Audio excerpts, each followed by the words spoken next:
Good evening. It's my pleasure to be here tonight and to see the people who are here and the people who are Zooming.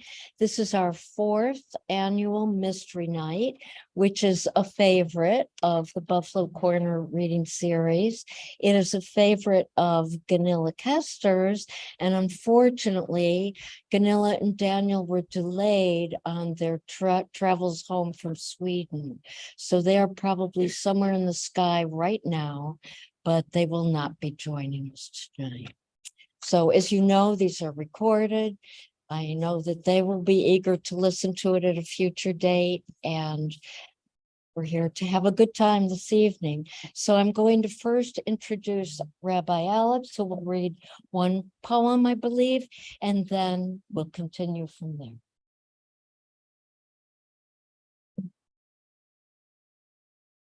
And thank you, Irene. We're hoping to get, I think it's working now. Okay, sorry, we had our system off. But now we should be able to hear each other. This poem was for my son's Bar Mitzvah, which was 2 weeks ago. And it's called Blessings for the Journey. Our way forward is not the only way forward. You must pave your own path forward. Through storm and border, brick and mortar, broken cracks and mothers' backs for what we want and what we lack. We may appear settled on settled land, but the earth caves in where'er you stand. In that crater, you must rise above. All our forgottens may seem too much. Yet we too rose and we too fell, had moments when we failed to quell. Lying fallow, we dared not climb, breathing shallow, we lost our line. Out of that despair, we stood once more, brushed off sorrows and settled scores. What you see now is just an illusion of embattled souls rising up. If we came back to try again, we would forge ahead on different land. So, my love, we wish you luck. Our lessons learned will not be enough. We give you strength and our solemn word, but you must pave your own path forward. To dream beyond what we imagined, and when you found your true passion, do not allow those beyond your vision to think that yours is the only mission, because your way forward is not the only way forward. Let each of us pave our own path forward.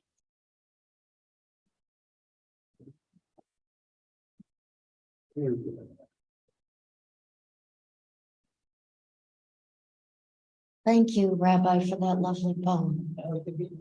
Oh, I didn't know that before. Well, welcome again. It's a pleasure to be here. So I am now going to introduce, and many of you know Gary Earl Ross, that's why you're here, but I'm going to give you a little bit of a bio. Edgar Award-winning mystery writer Gary Earl Ross is a retired University of Buffalo professor. He's written many plays, which include The Scavenger's Daughter, The Mark of Cain, The Guns of Christmas, The Trial of Trayvon Martin, Picture Perfect, Stoker's Guest, and Matter of Intent.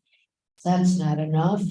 His edited books include The Empty Chair and The Still Empty Chair, which we co-edited with Gunilla Kester, and the anthologies, Nickel City Nights, Queen City Flash. His books of fiction include the story collections, Wheel of Desire, Shimmerville, and Beneath the Ice, the novel Blackbird Rising, and the Gideon Rhymes Mysteries, Nickel City Blues, Nickel City Crossfire, Nickel City Storm Warning, and Nickel City Naked Lady. That's a lot of accomplishments. Gary lives in Buffalo and fell in love with books in the library across the street from the site of the May 22nd white supremacist attack that left 10 African Americans dead, including one of his former students. So a moment of respect for that, and my pleasure to introduce Gary and Ross. What did I say?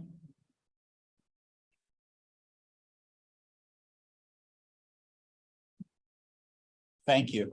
Well, A, can you hear me? And I'm presuming that everyone can hear me at home.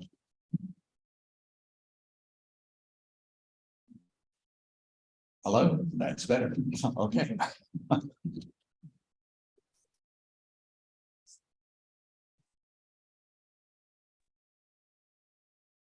I'm here tonight to read along with three of my good friends who are also mystery writers. Sorry, that's okay. I'm here tonight to read with three of my good friends who are also mystery writers. Writers are wonderful people, generally speaking.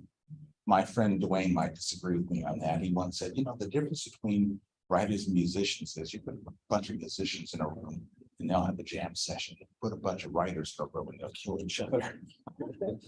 I don't know that that is even close to true, but it's, in the words of Hemingway, isn't it ready to think so? Because we're so twisted as writers that we can't keep things straight. But mysteries, and almost all writing has elements of mystery, but mysteries, something special, because when you write a mystery, you're engaging in a pas de deux with the reader. You're presenting something that the reader is going to have to engage with and try to figure out, and not just go along for the ride, because you can't just go along for the ride with mystery. It's like, wait, did he do it? Yeah. My ex-wife used to get mad at me when we would watch mystery movies on TV, like the ABC mystery movies, those sorts of things. I'd say, he did it. What do you mean? He just showed up, you know, he did it. And then later on, he did it. And she would get mad. But there's something special about mystery writing, because even the grossest mystery story, even the worst stories that involve the worst kinds of murderers, are really kind of love letters to fans. They're an engagement between the writer and the reader, and that's writing in its purest form. I have three wonderful writers with me tonight. Therese Papins, who writes the Dan Kiraly mystery series set here in Buffalo. Susan Lynn Solomon, who writes the Emlyn Good mysteries set in Niagara Falls. And Lisa Marie Redmond, who writes the Cold Case series, also set here in Buffalo, though the last couple of books she's ventured overseas, taking Detective and other places.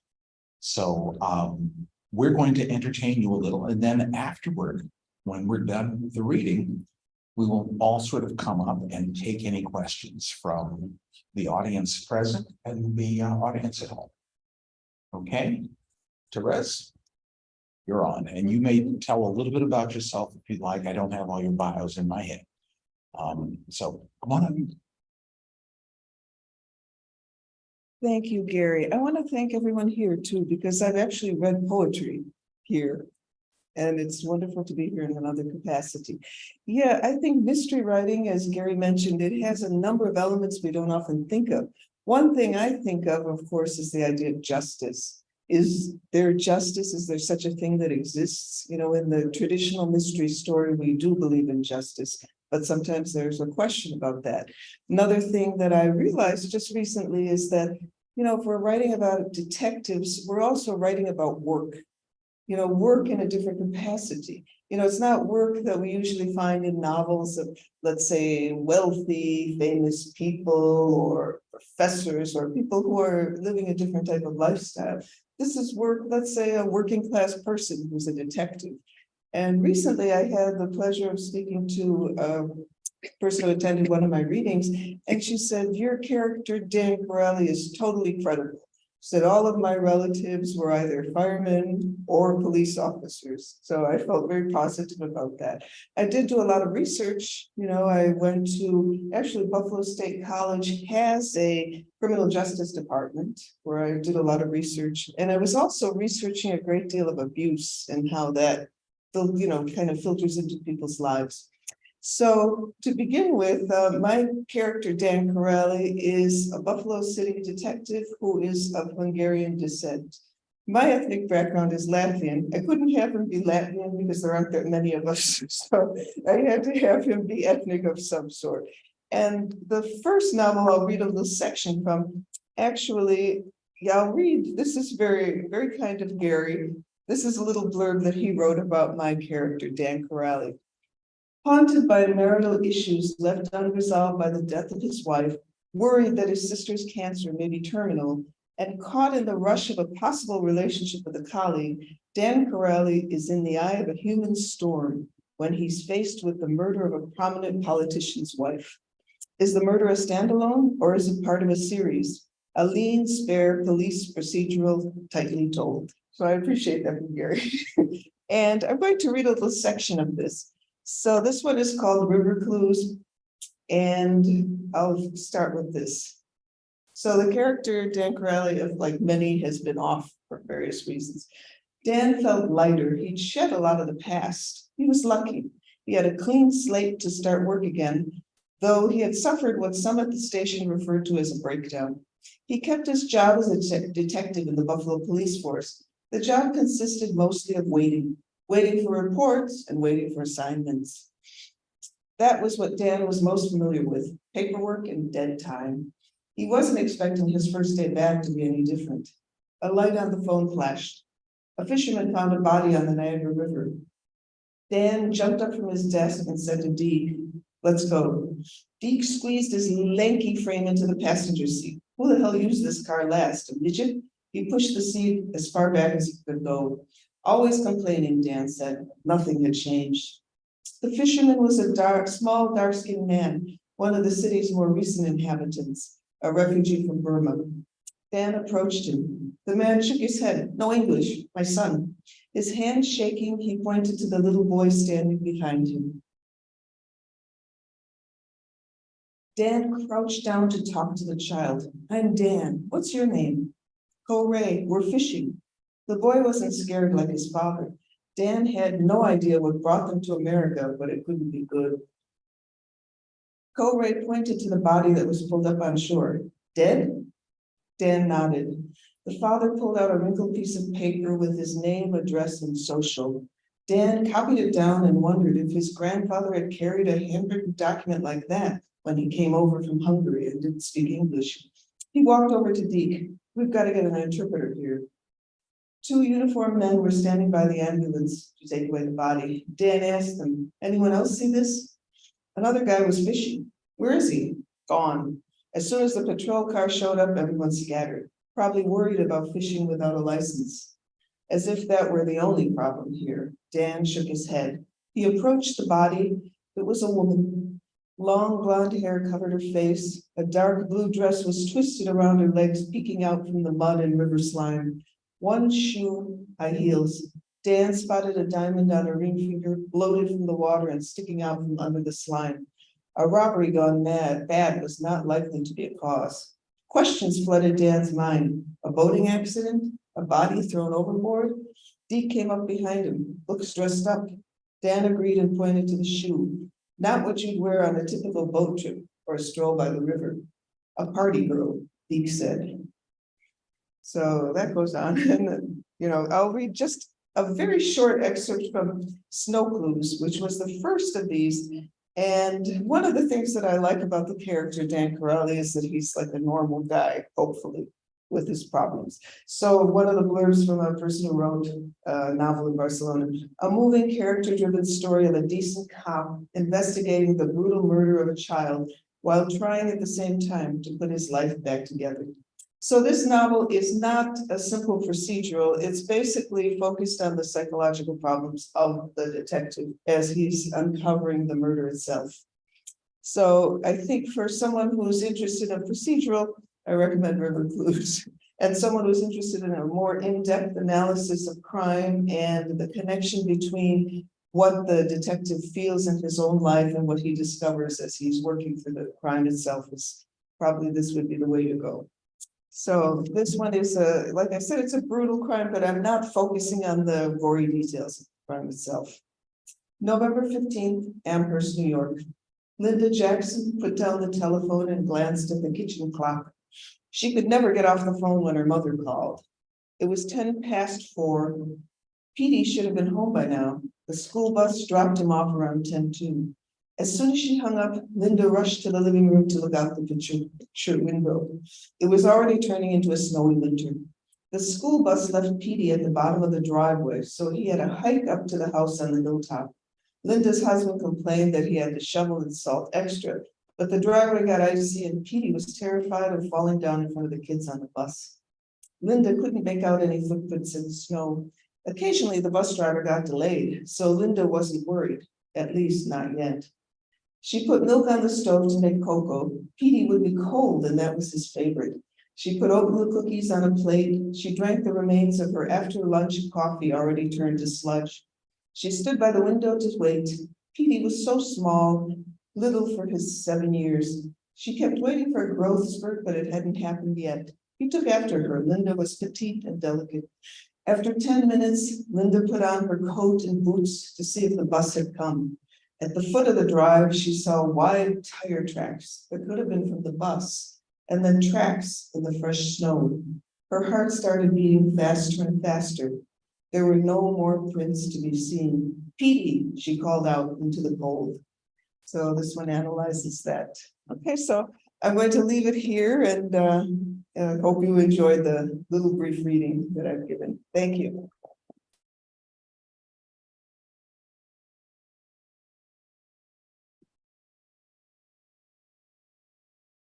Oh, thank you, Therese.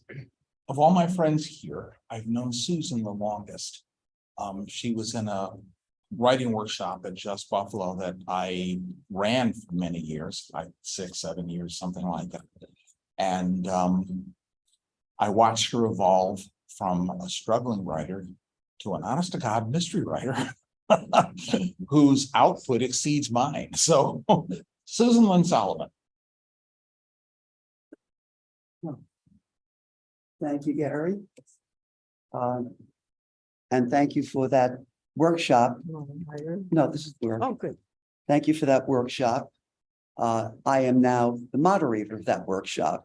So, which is a lot of fun. And thank you for tagging me on that. When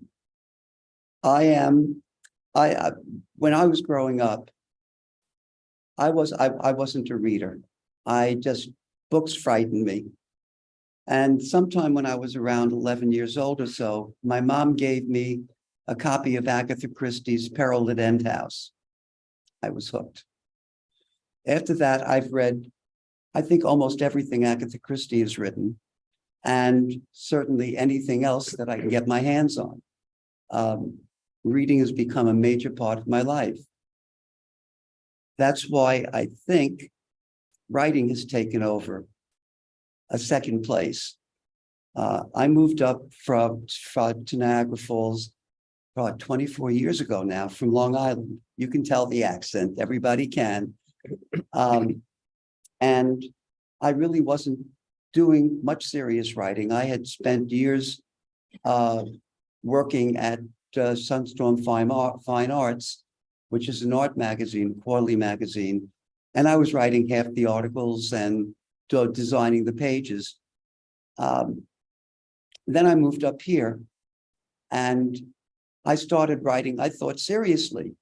And before I met Gary and joined the Just Buffalo group, which is now the group run by the Buffalo Central Library, I had written my first novel, 180,000 words. Need I say that novel went into the drawer, only to be taken out a number of years ago. Well, not that long, 2 years ago. When I walked away from mystery for a little bit, I just needed to take a break. And I was looking for something in another story I wanted to write. And I opened up that book and I said, is that what this is about? Oh my God. And I started going through it, and the number of words fell away, the number of pages fell away, scenes disappeared, characters disappeared, and the book is now published as Raising Cain, which you'll see outside, which, although my narrator would like it to be a murder mystery, it really isn't, though it is a mystery about finding family and learning what family really is. And that book has now gotten a gold medal from Book Excellence Awards, which I'm very proud of. Tonight, thank you. Tonight, I'm going to read to you from a standalone mystery that I've written called What's Past is Prologue, which is a quote from Shakespeare. This book, to just give you a sense of it from the blurb, Jessica Menotti is frightened by a recurrent dream in which she's chased through a maze by unseen assailants. Hoping to escape her fears, she moves to Niagara Falls and takes a job as an assistant district attorney. Doesn't help.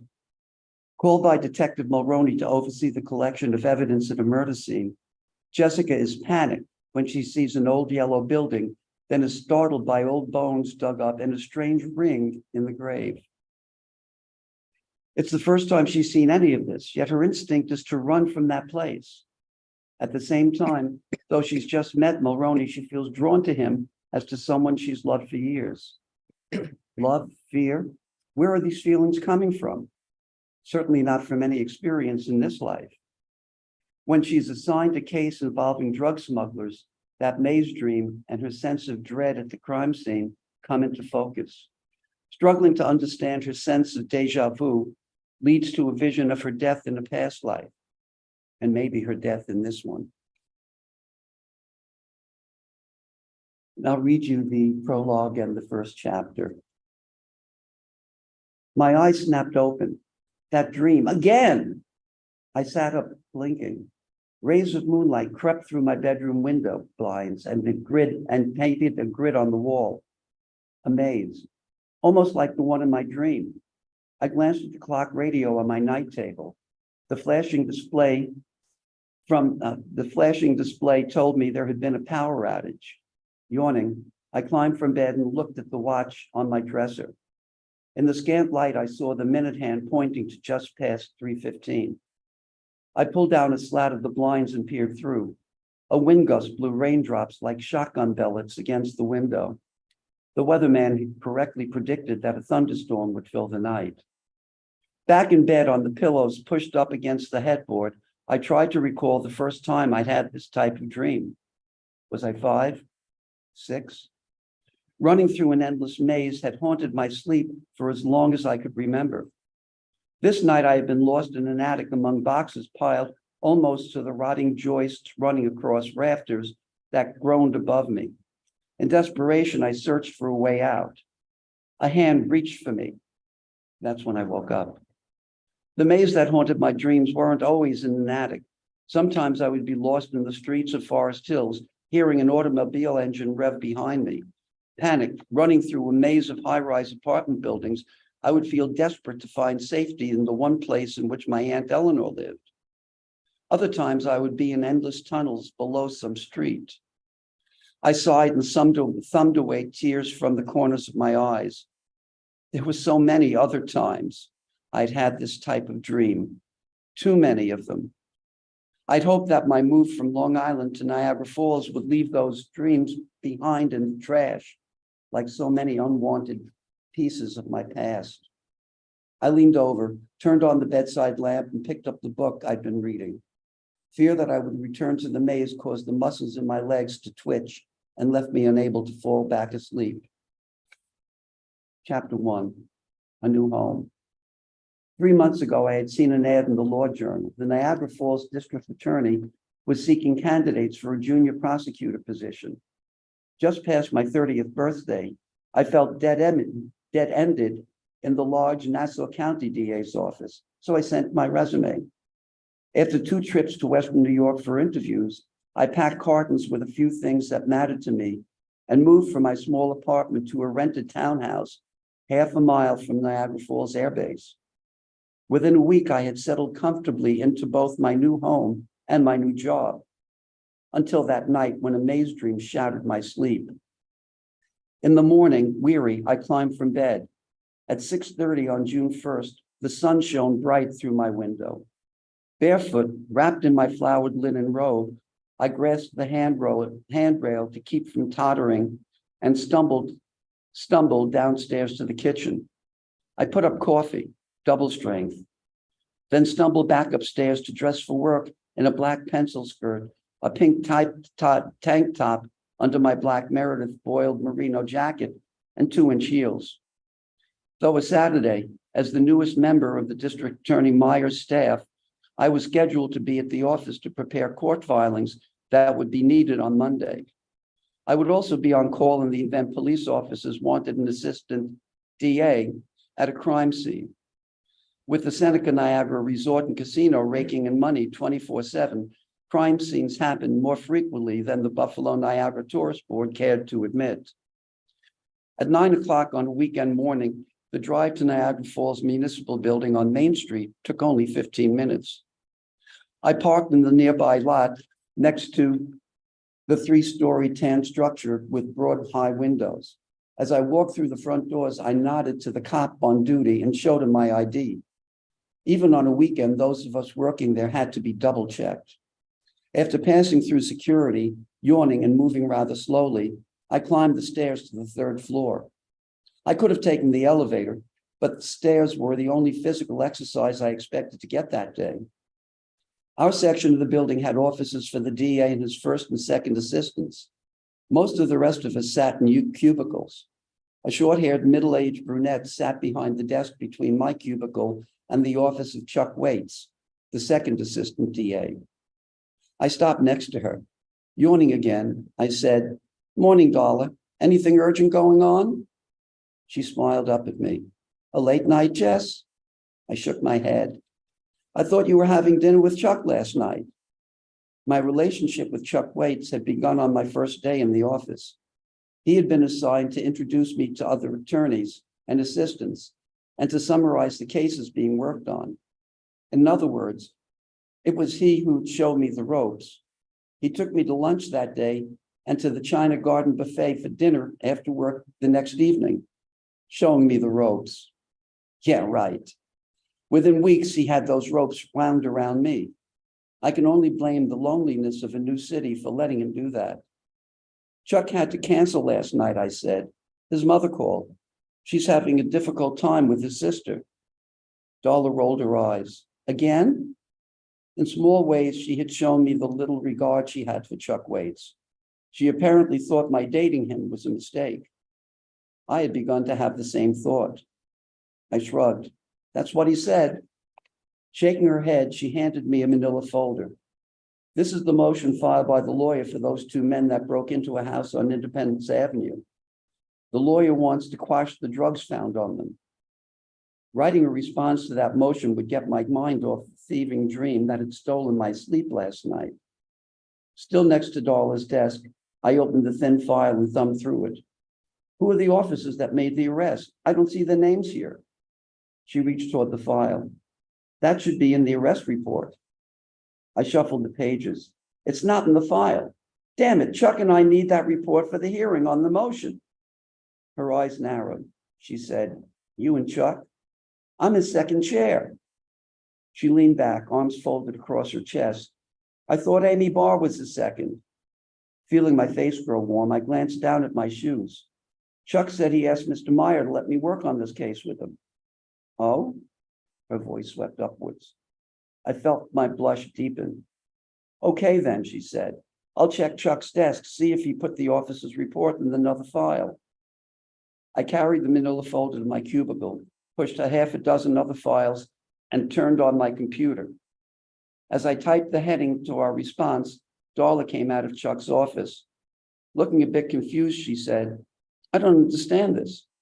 The officer's report isn't in any of the files." I groaned.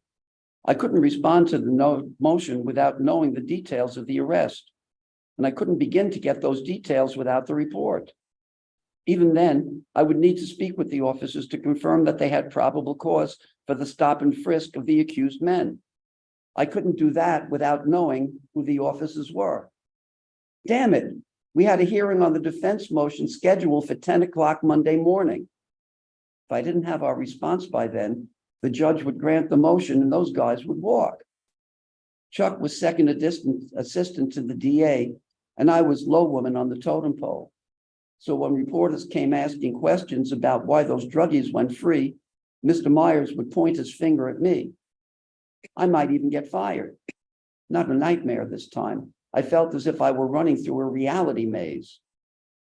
Darla must have seen the panic in my eyes. Her hand on my wrist, she said, "Get some coffee. I'll track Chuck down and find out what you did with that report." Minutes after I settled down at my desk with a styrofoam cup at my elbow, Darla called to me. I can't find him. He's not home. His mother has no idea where she is. She hasn't seen him since last Thursday. Damn it, I said again. I took a deep breath. No time to wonder what he might be doing and who he might be doing it with. I reached for the phone and said, "Do you have Mr. Myers' home number?" As the last words left my mouth, the phone on Darla's desk rang. I jumped up and ran to her. "Is it Chuck?" She shook her head and held up a finger that signaled me to wait. Pulling a yellow pad in front of her, she wrote an address, then said, "Got it. Ms. Minotti's on call today. I'll let her know." Looking down at her pad, I said, "Where do I have to go?" I had spent 2 years in the Nassau County DA's office, so I knew such a phone call meant the police had responded to what might be a major crime and wanted an ADA on the scene to oversee the gathering of evidence that would eventually be needed in prosecuting the perpetrators. This was the first time I would oversee the crime scene here. I felt nervous about it, but even more nervous about not writing the brief in response to the motion. Darla tore the page from her pad and handed it to me. "Go," she said. "I'll phone Mr. Meyer and let him know Chuck disappeared on you." I took a deep breath, then grabbed my purse and headed to the stairs. I had no idea what awaited me just off 3rd Street, or how my first crime scene would twist my life into a Gordian knot. Thank you, guys.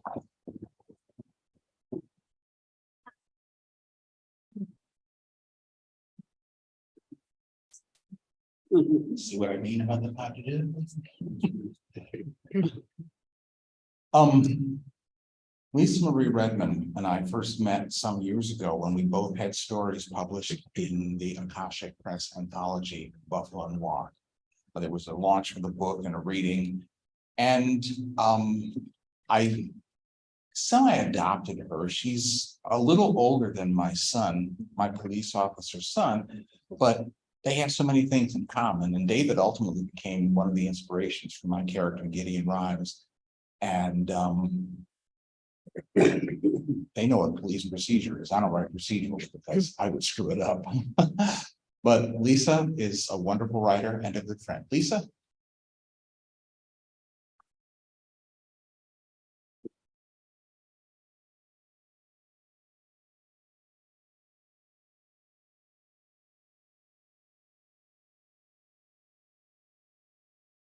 I want to thank Gary for that wonderful introduction. After all these years, I still get starstruck when I am in the presence of the great Gary Earl Ross, who is, besides being a phenomenal writer, is a wonderful human being and also the best advocate of other writers that I have ever met in Buffalo. Thank you for that. Thank you for organizing this little people. Thank you. And as he brought up earlier, when we saw each other in the hallway, he ran into a mutual friend of ours and had a laugh about me being starstruck when I had met that very well-known author. And that is because for me, growing up, I loved books. I loved everything about books. I loved reading. I loved the feel of a book in my hand. I'd rather have a book in my hand than watch TV, even if MASH was on, because that's what my dad watched all the time. And I was always a writer and a reader. And my rock stars were writers. Agatha Christie, Stephen King, growing up, all those great writers, people I could sneak in, the Sidney Sheldons of the 70s and 80s, that could sneak in when my parents weren't paying attention. Those were my rock stars. And now, as luck would have it, I get to meet some of these rock stars and I become starstruck. So I'm so happy to be here in this great company. And hopefully there are a few future rock stars sitting amongst us. And so when I retired about 8 years ago, my wonderful husband, I had brought up the suggestion of, now that I'm retired, maybe I'll become a full-time writer. And he supported me 100%. And it was through that and through the Dog Years Bookstore in South Buffalo, which had a writers group as well, that I put together and my first book was born, the first book in my cold case investigation series, of which my sixth book in the series came out this August. Which I'm very proud of that series. I love my main character, Lauren Riley. She wouldn't love me if she was a real person. I don't even think she'd like me, but I think she's great. I think she's very tenacious and she really wants to solve these unsolved crimes. But in between writing my series, 6 books in a series is a lot in the short period of time. You know, you have to clear the cobwebs out. And in between that, I published a separate standalone called The Secrets They Left Behind. And the paperback version of that just came out in February. So I'm going to be reading from that tonight. And the main character is a little bit different. She's a Buffalo cop, but she's not a detective. She's a very young Buffalo patrol officer. And I am like my main character in my series in that she needs readers because she is a woman of a certain age and so am I. So I have to take my glasses to read. But to give you a little bit about The Secrets Left Behind, 3 college freshmen go missing from their rural hometown of Kelly Falls while on Christmas break. Their cell phones, coats, and purses are left behind, but the girls have disappeared without a trace. As days turn into weeks and the investigation grows cold, 23-year-old Buffalo police officer Shay O'Connor is called on to dig up. Still bearing the emotional and visible scars of a previous case, O'Connor infiltrates the college as 18-year-old Shay Anderson, a freshman, and the niece of the town's police chief. As she begins to immerse herself in the missing girls' world, befriending their friends and family, and doing whatever it takes to maintain her cover, O'Connor realizes the track is far colder than she initially thought. But whoever was behind the girl's disappearance was only warming up, and they have set their crosshairs directly on her. The heat is on for O'Connor as she closes in on the shocking truth about what really happened the night the girls vanished.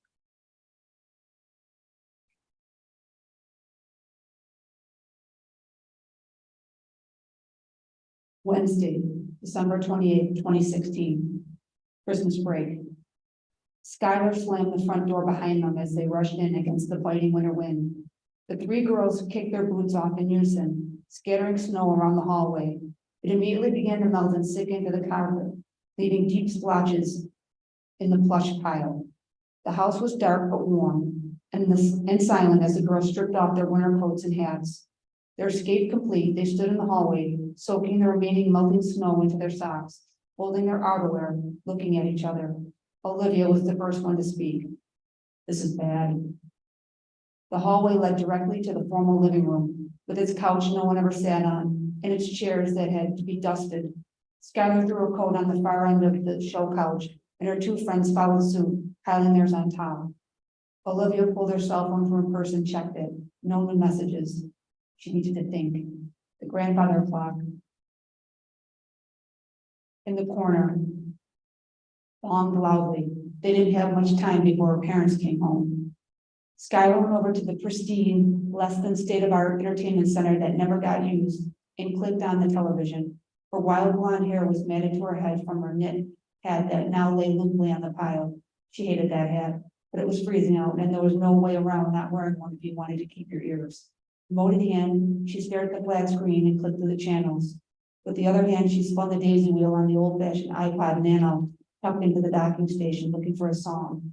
The noise of the TV mixed with the music of the stereo and the assault on the ears. But Skylar was looking for white noise, something to focus on without focusing. Neither Olivia nor Emma said anything. You could still see the wet stain running up the side of Skylar's tight jeans where Joe had splashed beer on her. She was seething. And if she'd had the proper target right then, she'd have smashed something.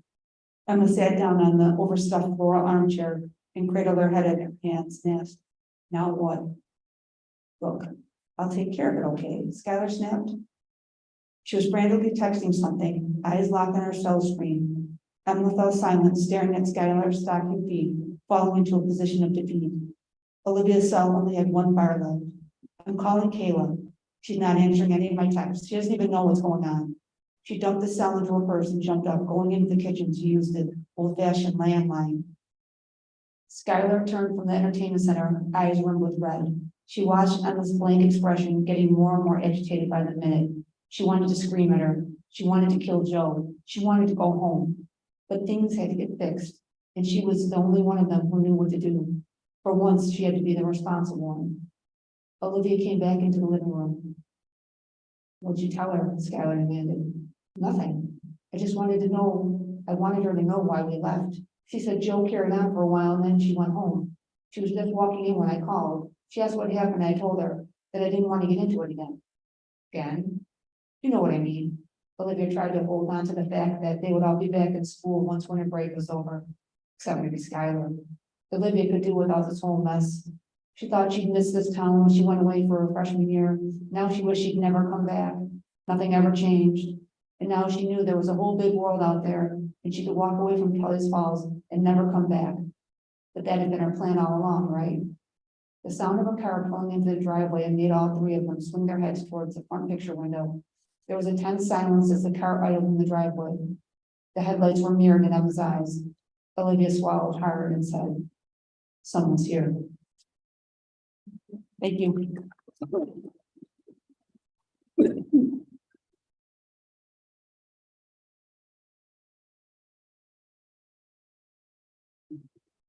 Thank you, Lisa. Before I read, I have a little proselytizing to do. The average book sells 500 copies or less. 20 years ago, the average book sold 1,000 copies or less. You see where things are headed? Do you see what the trend is here? We publish somewhere between 500,000 and 1 million books a year in this country. And the New York Times has an average of 219 that reached the New York Times bestseller list. If books and literacy are to survive, and there's a lot of movement afoot these days where people are trying to ban books. And frequently there are people who don't read books who decide that somebody told them something about a book at their child's school, so they're going to have that book pulled from the library shelves. And I think that before anybody bans a book, he or she ought to read that book. And then if you decide that you don't want your child to read that book, which is perfectly your right, then you can put your child on a do not check out list. Do not destroy the libraries that nourish the rest of us so much.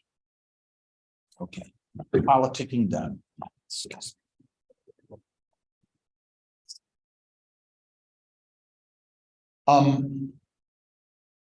As a person of color, I am concerned about white supremacy. My most recent short story publication is called A Length Chain, and it's in an anthology called Dark Mirrors that just came out a couple months ago. In that story, a Black emergency room doctor is kidnapped and chained up by the parents, the white supremacist parents of somebody whose life he failed to save. And they have determined that they're going to make him suffer the way their son suffered. That has been kind of a theme the last few years because I've watched the country go mad. And my first publisher for the Gideon Rhymes novels had some corporate issues. And I ended up changing publishers because they published the first novel and the second novel, and then the third novel sat on a desk for 2 years. It was published, it was written rather, completed in 2018. And in 2020, mid-2020, when they still hadn't published it, I wasn't sure what was happening. So we had some negotiations. I found the new publisher to look at book 3, loved book 3, and said, but we're not going to publish something unless we have books 1 and 2 as well. So I had to engage in if I can get back the rights to the first 2 books. So in 2021, Nickel City Storm Warning came out. It depicts a white supremacist attack in Buffalo. Full year before the actual white supremacist attack in Buffalo. Now, the books are all in Buffalo and I use real Buffalo locations and I use some fictitious Buffalo locations. But early in this book, my detective, Gideon Rhymes, was raised by his father's best friend, Bobby Chance, who was an retired English professor.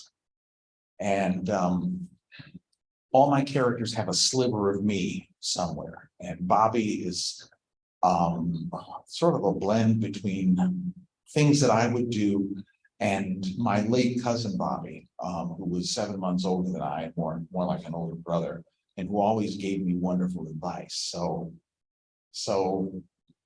when I was, I did a presentation at a book club a few years ago, and one of the people there was good friends with the wife of one of my good friends from high school. And she said, well, Linda told me that that these books are your fantasy life. I said, of course, a little bit of me is in every character. It could have been worse, though. Ian Fleming's wife said, oh, the Bond novels are Ian's pornography. And nobody has said that. In any case, Bobby is a recurring character. He's a retired professor who owns an apartment building, and Gideon lives there. And he's involved with many things. He tried to stop, early in this book, he tried to intervene in a scuffle between skinheads with people who were at a meeting at Temple Beth Zion. And for his trouble, he ended up in the emergency room and in surgery and so forth. And a little later in the book, Gideon is going to lunch with him because he wants to review a few things. Okay.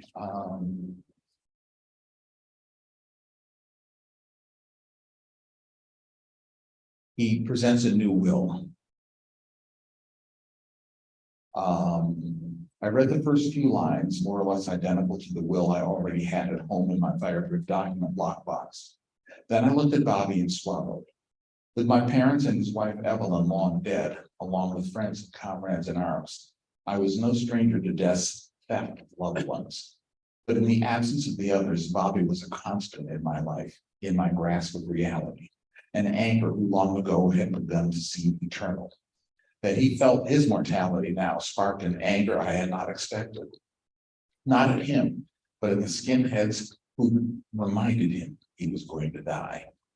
As was the case with most non-lethal assaults that lacked definitive evidence, the police had moved on to more pressing matters. I was still no closer to identifying the assailants myself, which meant much of my anger was directed inward. I'll find them, Bobby. I looked right at him to let him know I understood what was tearing him apart from the inside. I'll make them pay for what they did to you. He was quiet a moment, studying me, making me squirm as he had whenever he caught me, the teenage me, in a lie. Then what? You take them on yourself when none of us can be certain we got a good enough look at them? What happens when the case is kicked? Even if you track them down and bury them all, do you think it ends there? However deep the ground, the cancer in our hearts will make its way to the surface and find another soul to feed on, another person to beat up, another synagogue or mosque or church to deface, or worse, to shoot up on Facebook Live. Face talk, he swallowed hard. How many times in recent years have I gone to an interfaith service held after a slaughter? How many times have I heard the minister introduce the rabbi, the priest introduce the imam, the Buddhist introduce the Sikh or Hindu or Taoist, so they can all say the same things about love and hate? I placed my right hand over his left. By trying to help, you may have been the thing that prevented another gathering like that. His lower lip quivered and his eyes filled. I tried to fight them back, Gideon. I really did. He pulled off his glasses with one hand and pulled the other away from me to wipe his eyes. First, I said there was no need for violence when we could talk. I tried to get in the middle so I could reason with them. I tried to reason with them. I know you did, I said. I know that without you telling me. When they turned on me and started calling me names, I didn't want to hurt anyone. I tried not to hit anybody. I wasn't afraid. I'm not a coward. I just wanted them to stop. You're the bravest man I've ever known," I said softly. "You taught me to box, but you taught me to talk it out first. Trying to reason first takes a rare courage." When they started hitting me, I knew I had no choice.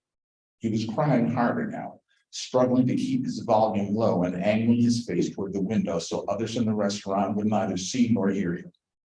I hadn't seen him cry since Evelyn's funeral.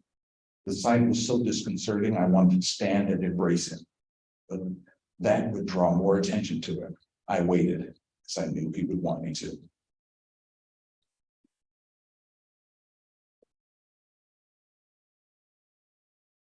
I am working on the fifth Gideon Rhymes book right now, and it is not a novel. It is a collection of short stories. Because after so many years with these people, with Gideon and Bobby and Phoenix, they're all real to me. And so the next book, tentatively titled Nickel City Monsters and Other Stories from the World of Gideon Rhymes, there are 6 stories that have Nickel City in the title, and those are about Gideon doing an investigation. There are other stories about other characters who were involved, sometimes in mysteries, sometimes in other things. And one of the stories that will be in this book is a piece. Now, Mystery Tribune published a short story, Nickel City Sanctuary, about 4 or 5 years ago. And in that, Gideon helps an immigrant. Actually, an immigrant teenager helps him solve a murder. And this boy is bound with DACA and so forth, that he's mentioned in subsequent books. But he was the one who wrote this story. Now, the introduction said I learned to love books rather, at the library across the street from where the Tops Market now is. When I was a child, my mother used to take us to the library, Mother Duck with her ducklings walking behind. When we were little kids, we go to the library because we lived in the neighborhood. And that library made me a writer. This is called Life Sentence. Breathless, you drop to your knees beside a quiet stream and lean forward on splayed hands. The midday sun illuminates your reflection in the slow water. For a moment, you watch your brown face shimmering and shifting, your tired eyes blinking in disbelief, your open mouth snatching air. The abrasions on your wrists and the burning stripes on your back remind you that lingering here is perilous. They are in pursuit, with rifles and hate-filled voices and howling dogs. If they catch you this time, there will be no whips. They will not return you to the squalor of the quarter and the suffocating heat of the fields. They will hang you or burn you alive or make you watch as they slice open your belly. And they will laugh and spit on you as you die. You must press ahead, not towards something as uncertain as freedom, but to the next footstep, the next breath, the next blink, whatever confirms you are still alive. First, however, you need a drink. You lower your face to the water and gulp as much as you can. Just then, bloated and covered with flies, a dark body floats past and you throw up. Chest still heaving, but pure terror driving you. You stagger to your feet and begin to run again. The forest through which you push yourself opens onto a clearing with a few trees. But you cannot miss the stinking men twisting in the breeze or the corpses killed without an audience and left on the ground to rot in the sun. Not daring to stop and talk to the Almighty forced upon you by those who owned you, you whisper a prayer as you pass for all the good it will do, for all the good dreams of heaven have ever done. The clearing ends on a well-trodden path that rises into tree-lined hills. Ahead, horsemen with rifles watch men like you dig with pickaxes and shovels. Much as you'd like to bury the rusted metal in the heads and chests of the overseers, you know you cannot risk it. You take the long way around to avoid being seen. Eventually, coming down out of the hills, you find yourself on an unpaved road toward Greenwood in Tulsa. You pass burned out cars and the skeletons of burned out buildings and the not yet skeletons of men, women, and children motionless in the dust. But you are not alone with those already dead. Others are near, screaming, running, hiding. Overhead is a coughing biplane whose pilot drops handmade bombs amid those fleeing. Luck holding, you dodge the shell bursts, but smoke chokes you. Cuts of explosions deaden you. The ringing in your ears is still there when you join a crowd, black like you, gathered in a nameless downtown where the cars look 40 years sleeker than Greenwood. Despite the ringing in your ears, you have no trouble hearing words like coon and jigaboo and nigger hurled at the crowd and you. High-pressure water cannons tear the shirt and skin from your back as they slam you to the ground.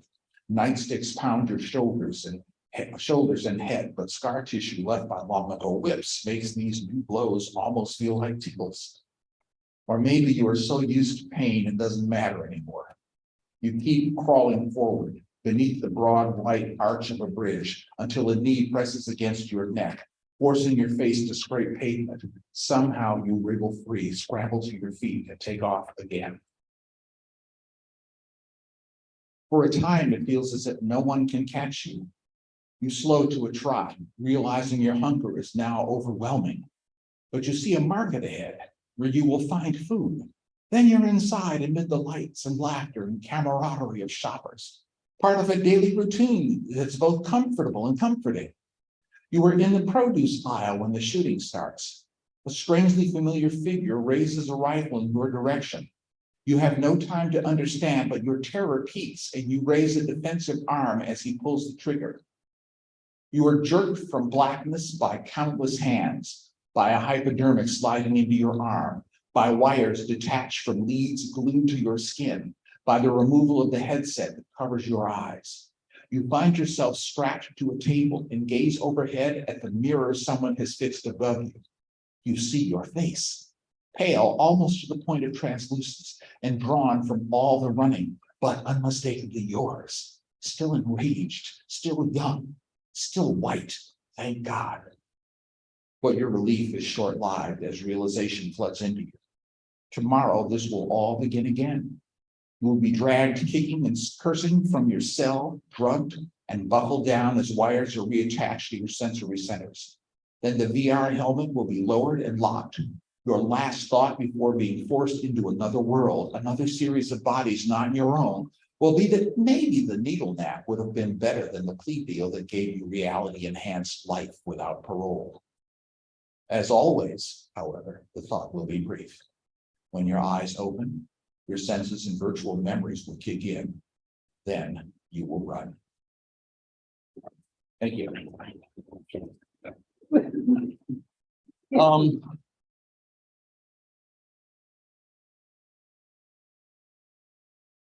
I'd like to invite my friends up for if you have questions, because we certainly can answer, or we'll try to answer them.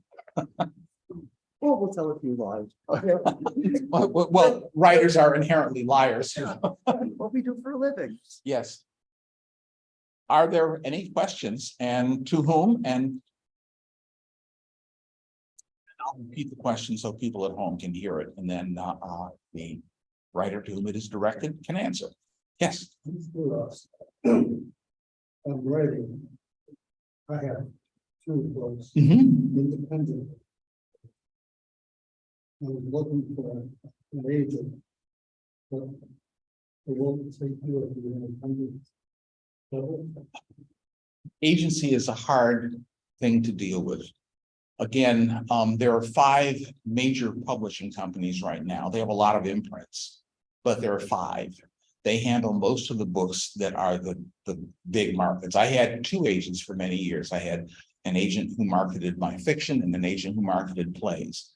And my novel, Blackbird Rising, the historical novel, struck out with all the major publishers. And I've told the story of HarperCollins, where an editor wanted the book and I made all the changes, and then he got himself fired, and the person who came after him didn't want my book. I was furious about that. Oh, wait, this is going on live. First time I identified the publisher as HarperCollins on that one. And so once we struck out with the major publishers, my agent released the book back to me and it was published by a small press. It's not that they won't take that, but getting an agent is hard, very, very hard. I can't address how to go about it except to say that I always told my students, persistence is the only thing that matters. I would quote Calvin Coolidge, probably the smartest thing he ever said. Well, no, second smartest thing he ever said. Persistence is all that matters. If you're curious about the smartest thing, he was known as Silent Cal, and a reporter sat next to him at dinner one night. Said, "Mr. President, I have a bet that I can get you to say more than 2 words tonight." He looked at her and said, "You lose." Another question? Yes. Mr. Engeron, do you plot things out ahead of time and outline it and does it develop as you work? Good question. This is a very good question. You- Yeah, the question was, do we plot things out beforehand, or do we just write the stories as we go along?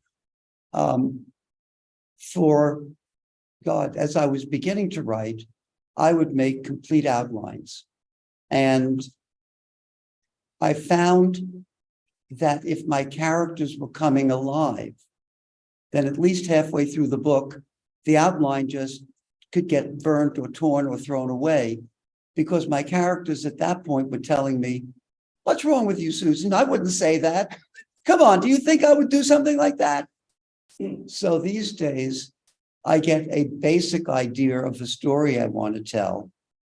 And I just sit there telling myself the story.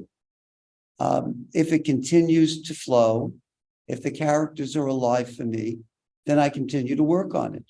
If at some point it dies, well, I'll put it into the drawer and maybe it'll come to me another time. But this time, at this point in my life, I'm what we lovingly call a pantser. I write by the seat of my pants. Other questions? The same question for the other Yeah. 3 authors. How do you write? So I'm a mix of both. I have totally pantsed the book from start to finish, and I have also plotted book from page 1 to the very end. I think it just depends on the book and what you're writing about.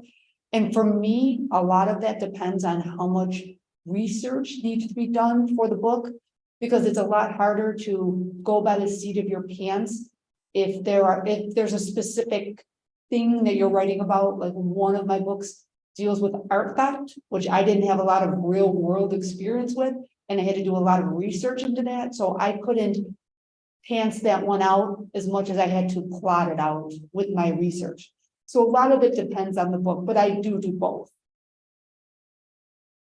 Yeah, I have to agree, although I have to say with River Clues, solving this mystery was really hard. I mean, I did not have it planned out, and there's always red herrings, and it became quite a complex situation. But I'm working on a sequel that, Dan Corelli now is in Budapest, and that I have just planned out totally. There was no real difficulty in solving the crime or figuring it out. So like you're saying, it depends on the book. And I think the longer you get to know the characters, the more personality they have, and they tell you pretty much, like they say, a book will write itself, which I think is very true to some degree. I'm of the mind that books aren't written, they're built. That you take circumstances and you begin to put them together, and you have one idea where you're going to go, and suddenly these circumstances will make you shift your gears a bit. And so I think that particularly with the way computers are today, you think of something, say 150 pages in, oh wow, yeah, that'll work.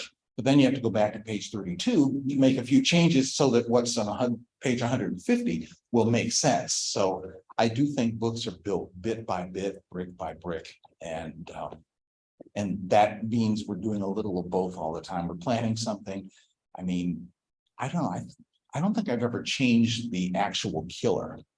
I think with my play Matter of Intent, I was going to do it as a theatrical stunt. It was a courtroom drama, and I was thinking, well, let's make the audience the jury and have two endings. And then the one ending for the guilty verdict, one ending for the acquittal. But then the characters went in such a direction in the story, just started feeling stronger and stronger. I thought, okay, I don't need that gimmick because this will stand on its own. And it did. So. And in fact, in one of my books, as I was coming down to the end, the person that I had planned to be the killer wasn't. And it surprised me. And I mean, that's one of the things that I love about writing. It must be so much fun, especially with mysteries, to get to that moment. I have where it comes together and you're surprised yourself. It's just crazy. I had read that James Joyce's wife said that he would wake her up in the middle of the night by his own laughter, his own just pleasure and delight at what was happening in his writing. I understand that. Nadia? How much of the local news world news really affects your rights? Reasons that. Yeah. I have to just say this, my last novel, it was so difficult to write, because we were in the crisis of Black Lives Matters. Police detectives were not exactly anyone's favorite person at all, and this, yeah, it's difficult. I think, and in case of, Gary, wow, very difficult. Yeah, a lot of me and what I've been through show up in my book. As a matter of fact, this book, and you'll see the yellow brick building on the front. Excuse me. My editor and I were having a conversation one day, and we were talking about, somehow it came up, past life experiences. And suddenly flashed in my mind, while I was growing up, and not far from where I went to high school and law school later on, was this old rundown yellow brick building. And if I walked past it, if I rode on the bus past it, if I drove past it, I went into a blind panic. I don't know why. I have no answer to that. Was something happened to me in a past life? I'll never know. But then I was watching a show on TV, and there was a body dug up under a parking lot in Queens, which is where this building was. And I knew exactly where it was. It was no more than a block away from the yellow building. Now I had the 2 points of reference. But that's how the story came together, from those 2 points of reference. But so much of it, and those maze dreams, are mine. You'll see outside another book of mine, Raising Cain. The subject of the book, Alicia Cain, is very, very much me. She was a campus rebel, started a riot at the Pratt Institute campus in the 60s. She played folk music in Greenwich Village, then joined a band and wound up touring all over the place. She was down in Selma for the march. So much of my life is tied up in that book. And the Emlyn Good books, if you look at if you imagine the narrator, Emlyn Good, she looks like me and behaves like me. It's your pornography. That's my pornography. I do want to tell a story about a character who was in my second mystery novel, Nickel City Crossfire.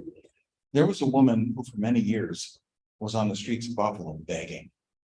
And, and she scared me once. I was a hot summer day. I was going to get an ice cap from Tim Hortons. I'm in the line. I'm listening to NPR and I'm waiting. And suddenly a face appears.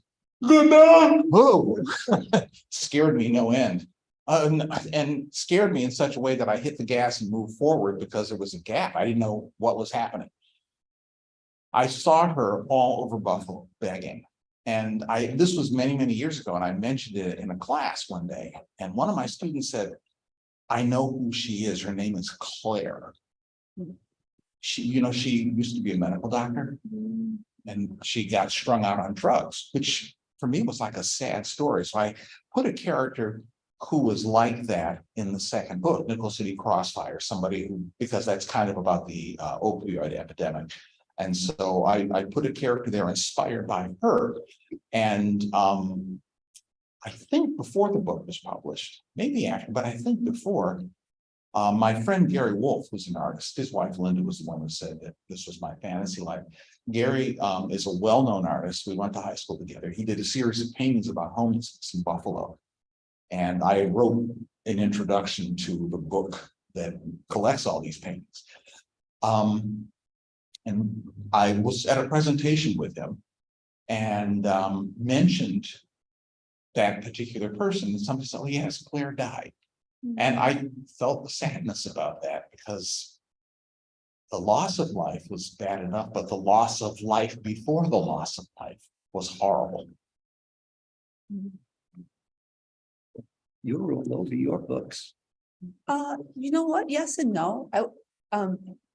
She had commented, you're all over your books, and I said, well, yes and no, because my main character is definitely not me. And like I had said earlier, if she was a real person, I don't think she would even like me. But that being said, I do think as writers, whether you're writing mysteries or literary fiction or even romance, I really do think you have to reflect what's going on in the world, and you have to be a mirror of that and hold it up and say, this is what's going on in the world around my characters. And if you don't do that, then you are being disingenuous.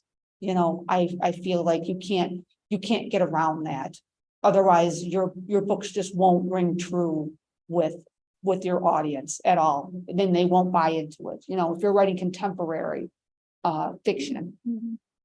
Question for you, I don't know if you've ever heard of the movie, Picnic at Hanging Rock. And your book about the cold case, the girl, sorry. Oh, okay. I forgot your first name. Lisa. Lisa. Sorry about that.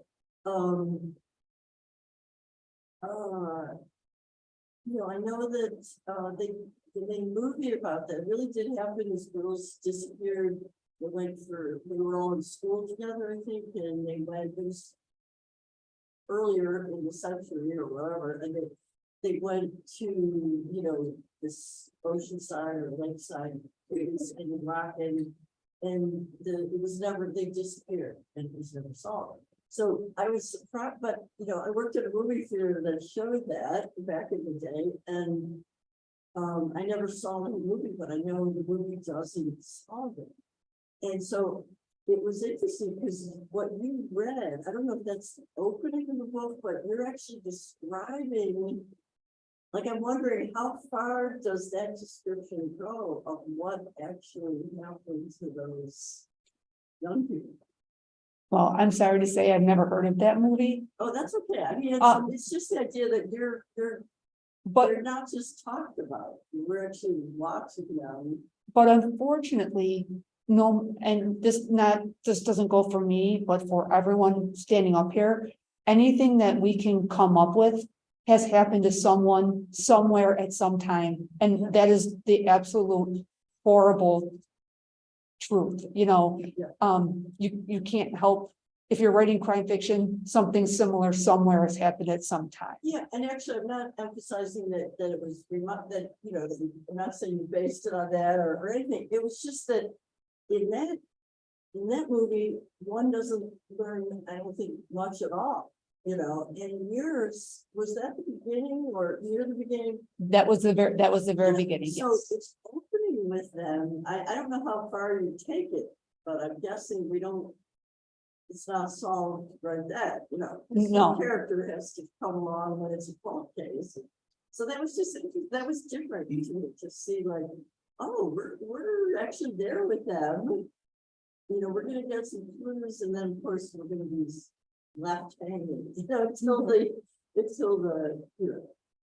DAs or assistant DAs. my young protagonist comes in. Yeah, I'm sorry. And starts to dig through the clues, Yeah. and that's the thing, as well as writers, as mystery writers, we have to set that stage so we can sprinkle those clues in and draw you in it. So obviously I did my job because I drew you in as the reader, and now you are invested in what happened Yeah. to those Yeah. three girls. And that goes for all of us, and Yeah. that's how you hook your reader. Well, all of you, what you read, I just like, oh, gosh, now I love it. I love it. So that was definitely successful. Not surprising. Crime is part of the human condition, and whatever has been done will be done again. And with fiction, frequently we shift things up a bit. For example, does the name Cheryl Jones ring any bells for anyone here? Cheryl Jones. No. The name Gail Trade ring any bells? Oh, I still know those things because 1961, Cheryl Jones was a 15-year-old in North Park who kidnapped several children.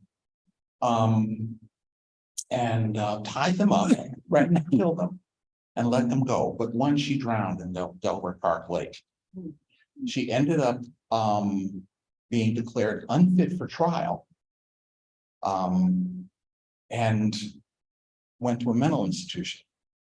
Every time she got better and she got closer to trial, she had a relapse. Eventually, the shrinks recommended that the charges be dropped, and they were, and she disappeared. So what happened to her? We don't know. Gail Trade in 1978 was a woman who had a psychotic break and butchered her children to the point of carving religious symbols into their bodies. She was covered in blood. And she was talking about saving their souls by killing them.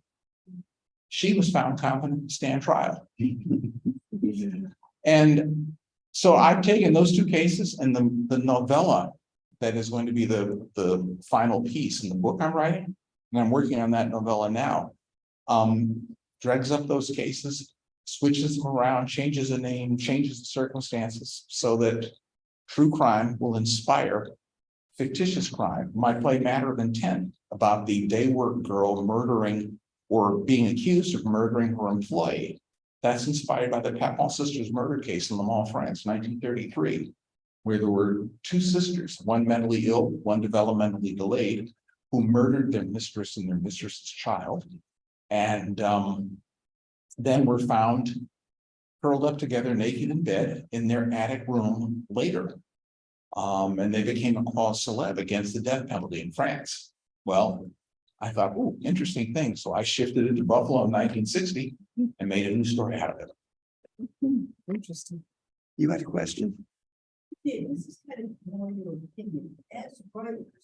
What are your hopes and fears about the influence of AI? Go for it, Gary. Uh-huh. I've been playing with ChatGPT recently to see what's what. I did a thing, I put it on Facebook because I've had enough stuff published, enough articles or stories or whatever, or ebooks, things are digitized. And I said, write a short story in the style of Gary Earl Ross.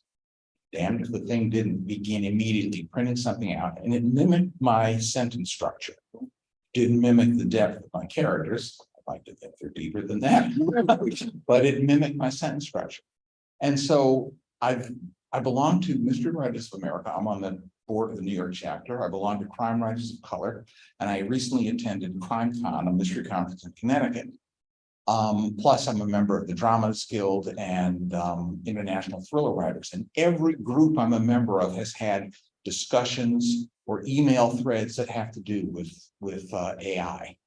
And we had a session on it at CrimeCon. And so, do you know what hallucinating is? Hallucinations for AI? That's when AI can't think of what to say and it starts making stuff up.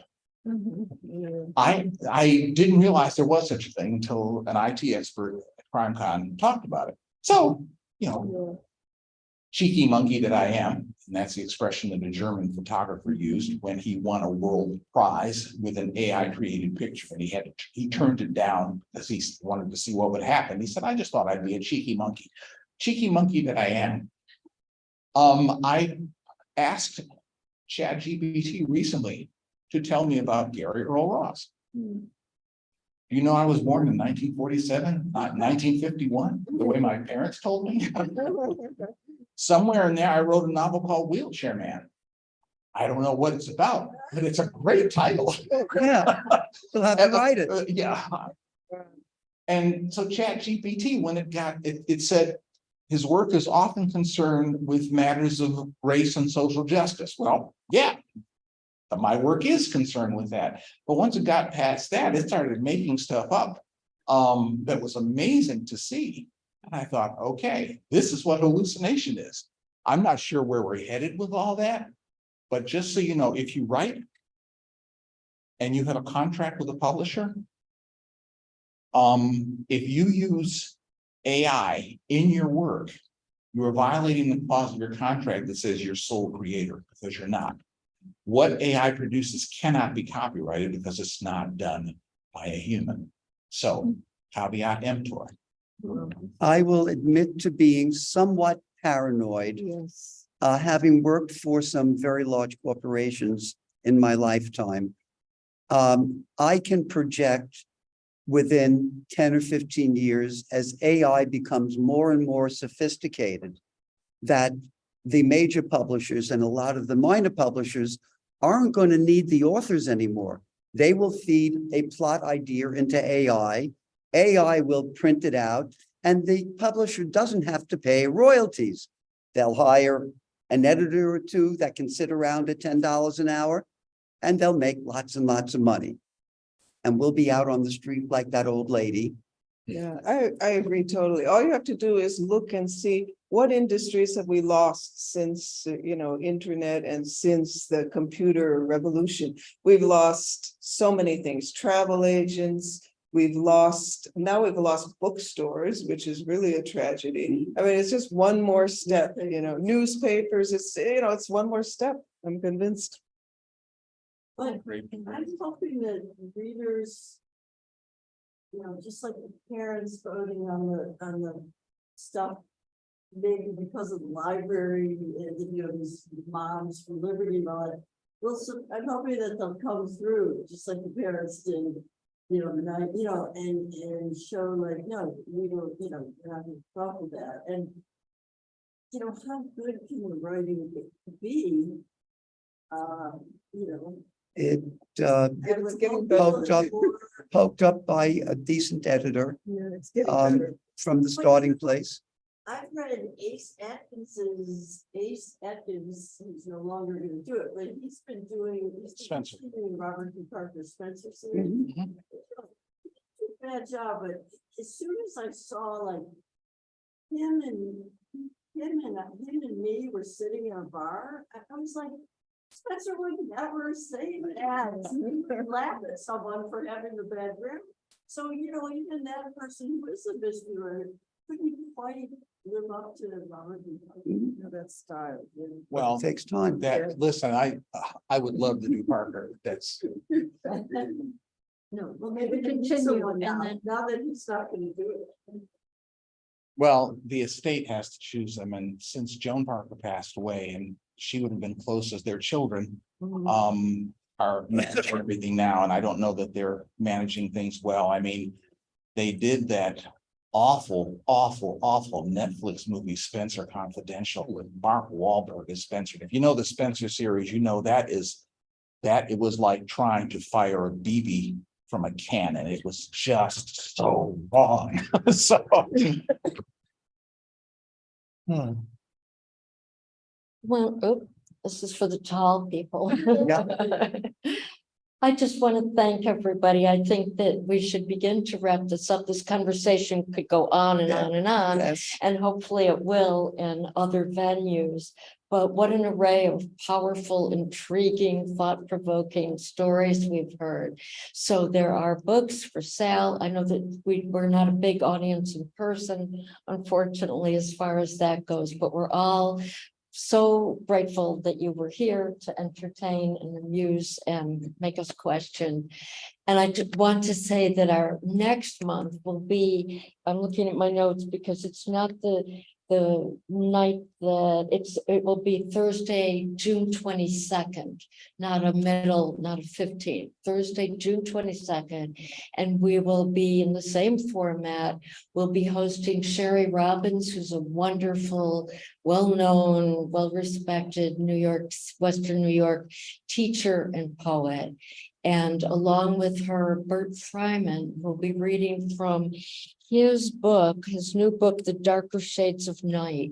It's about the plight of Jews in Eastern Europe in the early 20th century. It's not a novel. It's not exactly a memoir, but taken from family stories. And it's a very riveting book. So I think both of those will be wonderful, wonderful readers.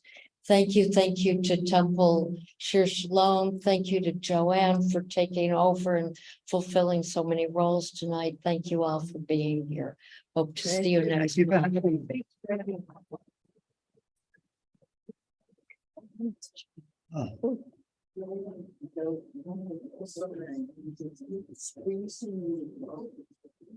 Oh, God, yes. I would love to. And I bet you do. Because I've read, but.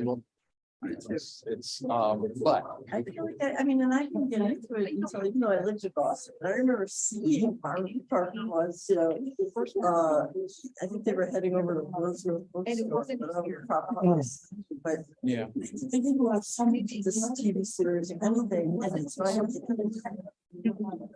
Yes.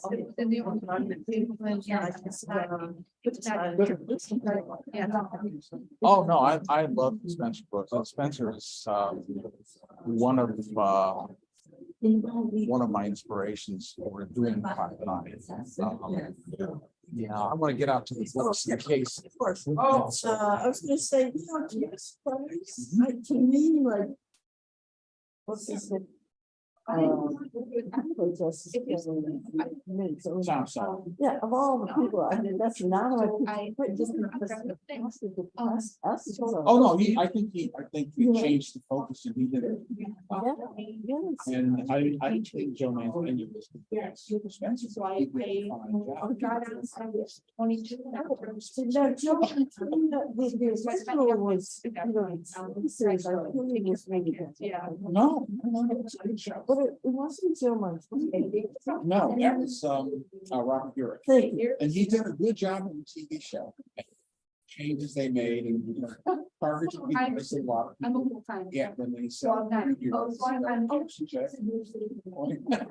And that was okay. The TV show was good but the best casting in the show was Avery Brooks. Oh, every group, that's funny. Perfect. I'm. That was perfect casting. Oh, neat. Well, I think they did so much. I saw the filming occasionally, but I guess it wasn't there yet. No, I actually, Especially. Wasn't that? yeah, I love Spencer. He was so wonderfully cynical and sarcastic. And as a nitpicky here, and by the way.